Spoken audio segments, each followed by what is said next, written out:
তার আগে 3 দিন আগে 49 টাকা বাড়িয়েছে।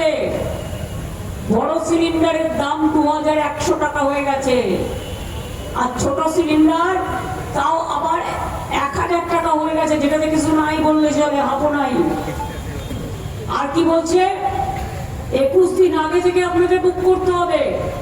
তার মানে আপনার বাড়িতে যদি এখন গ্যাস না থাকে, আপনি 21 দিন কি ওদের মাথা খাবেন না আমার মাথা খাবেন?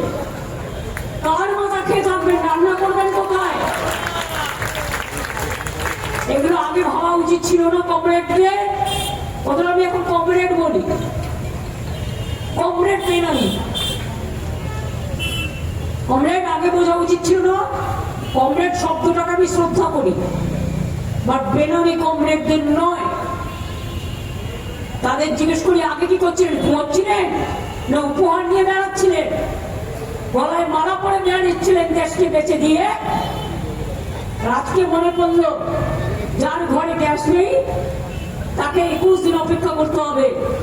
রান্নাটা তাহলে আপনি করে দিয়ে যাবেন, হোম ডেলিভারি আপনি করে দিয়ে যাবেন। কেরোসিনও তো নেই যে স্টোভ জ্বালাবে, কেরোসিনও তো কোটা কমিয়ে দিয়েছেন, বন্ধ করে দিয়েছেন প্রায়। তা লোকে খাবেটা কি? মাথা মাথা চিমুবে? কার মাথা চিমুবে? আপনাদের না আমাদের? বাস্তব জীবনে যেটা প্রয়োজন দৈনন্দিন, সেটা সবার জন্যই প্রয়োজন।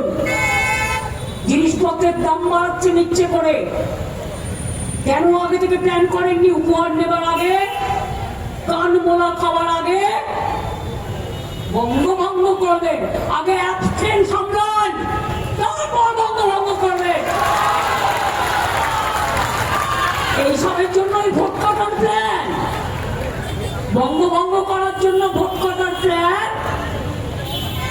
আর মানুষ যাতে প্রতিবাদ করতে না পারে, তাই মানুষের প্রতিবাদ করার কণ্ঠ স্তব্ধ করার প্ল্যান। মনে রাখবেন,